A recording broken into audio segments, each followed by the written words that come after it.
Good day, guys. Welcome to Forex Walker. Welcome to episode 84. Yeah, we're having a little bit of an issue with the currency that we are selling, which is the euro.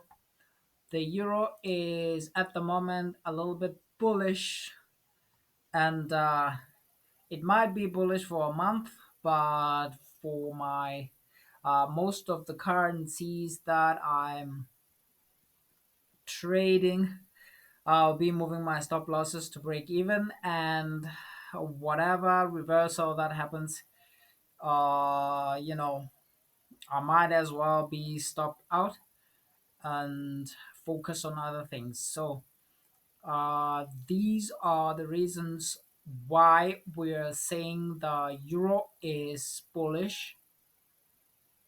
It might be bullish. Uh,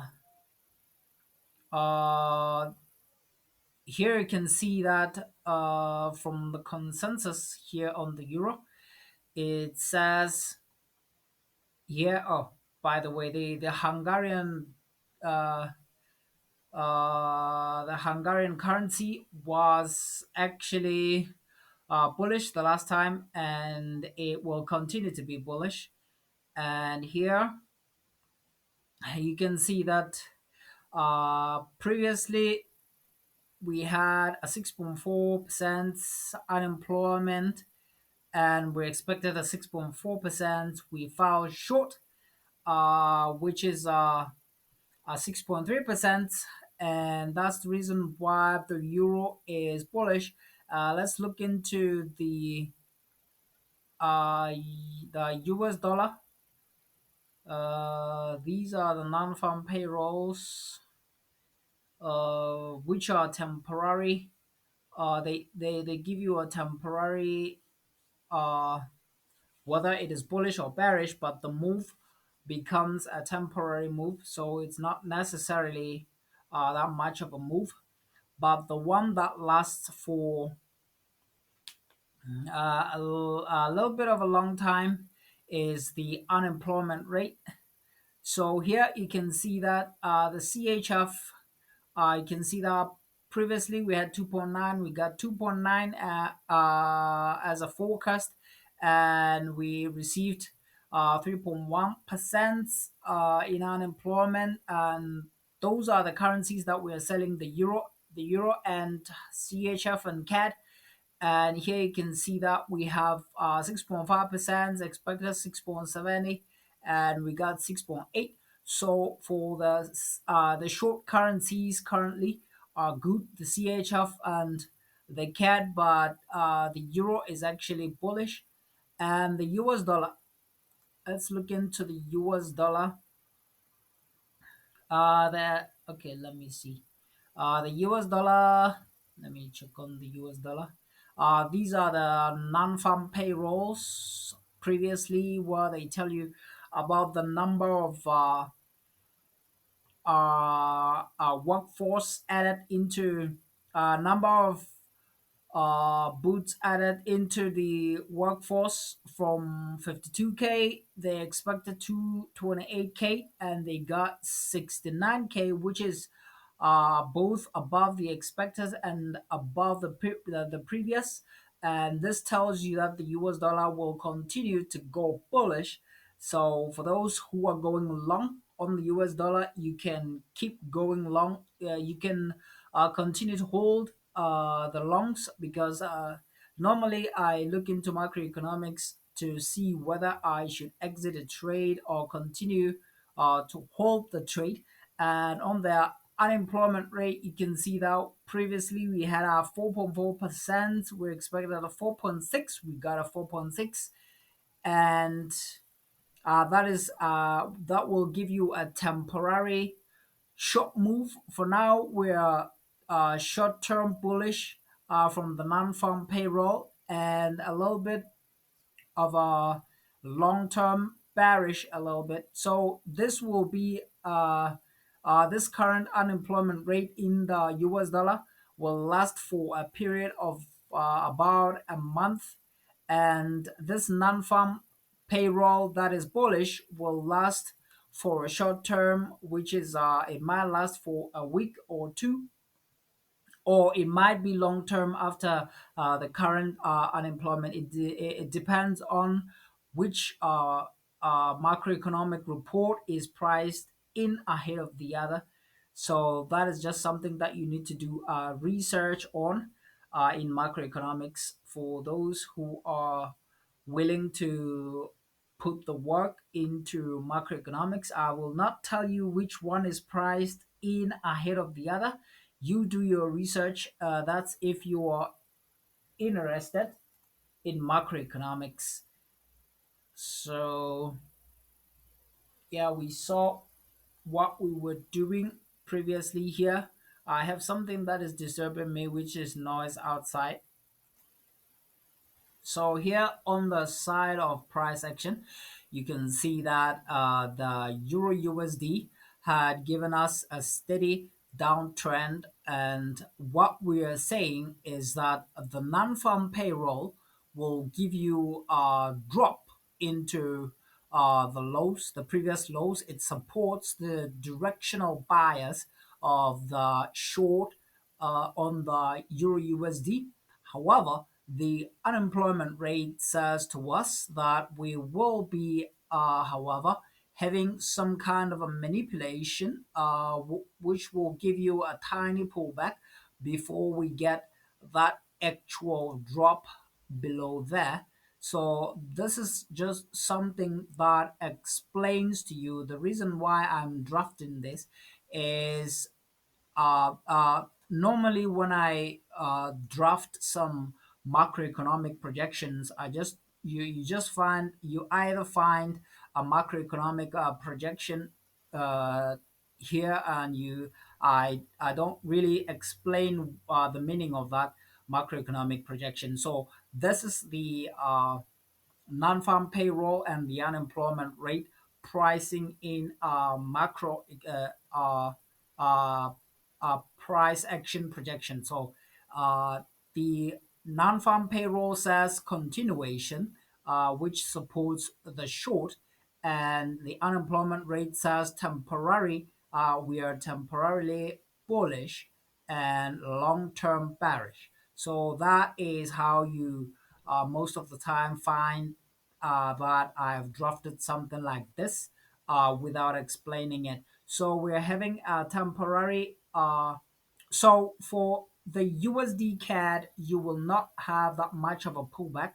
USD CAD, USD CHF, you may not have that much of a pullback in those trades. This is Euro AUD.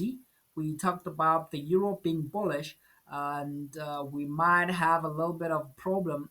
Those who talk about the market reaching the 50% fib and having to give you a pullback, that pullback will happen as a result of the bullish euro when we are talking about macroeconomics. So there's a high possibility that we might either get a pullback and a reversal into this weekly time frame trend line, the gray line, or if we don't get something like this, we might get a pullback that is not really that high, but we'll definitely get something that looks like this in this bullish euro. However, I expect that we will actually get to the take profit level, which is down here, and looking into macroeconomics. But from my side, what I normally do is that I tighten my stop losses. I move my stop losses into profit to avoid any huge pullbacks and the losses of my profits in that regard. So this is the tiny pullback, but if you want to avoid those pullbacks, you can put more money on USD CAD. The CAD does not have any issues with going bearish. So this sideways move, as you see, is a rally base, a tiny sideways move, rally base and rally. So this is just a continuation that will happen. our target is above this previous shoulders here, which is above the 50% fib, and that would be the definite take profit levels in the current trades that we are holding. So this will definitely be a continuation, looking into the previous macroeconomic reports, and again you can put more money into USD CHF as well. That's those are the currency moves that will continue to give us the actual take profit level. Remember, I normally take profit as soon as we get to uh, the 50% fib. I don't necessarily go as greedy as expecting the price to break the next highs. I don't really do that. As soon as we get to the previous shoulder here, I will be moving my stops to tighten the profits that I've made and allow the trade to continue to move in its general direction. AUDCHF is also a beautiful trade that is telling us that it will continue looking into macroeconomics. And here we have that 50% that I was telling you about.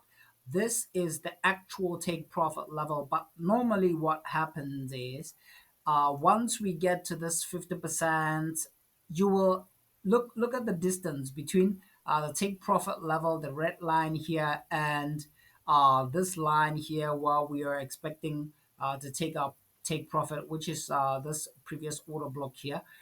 So what will happen is that once we get here, you will see a huge pullback that goes all the way down there before we get here. So for me, it is totally unnecessary for me to hold a pullback that takes all of my profits. So what I normally do is that when we get here, I just take profit. I just wait for the market to go at least a little bit above here like that, and I move my stop loss just to cover the profits in that level, and I take profit. So normally what happens is that the market moves a little bit above this and it then reverses all the way down there. So for you to avoid all of those inconveniences, you just take profit as soon as you get to the previous shoulder, and that's how you save your trades. The AUD CAD was the most beautiful trade that I had ever seen. I've been telling you that this is actually an overbought area where most traders are looking to take sells. They're actually putting a lot of money on sells, but once you have context, you know that you cannot sell here. You can actually buy. This is a continuation, macroeconomic continuation. So what will happen here is that we will have a continuation into the longs. This is something that I always talk about. This is a rally, a base, a tiny sideways move, and the next rally will continue from that. So this one is a beautiful trade that will continue, but we will not go as high as we would expect to go. My expectation is that what I do is I move my stop loss to break even in case anything else happens. So currently the CAD is good with shorts. It's a good idea to actually take shorts on the CAD. I did not have any issues. So it's the IUD CAD, IUD CHF, USD CAD, USD CHF so far. And the other trades that have the euro is actually bullish, and it may not be a good idea for you to relax without moving your stop loss into profits. So, thank you guys. I will see you on the next episode. Goodbye.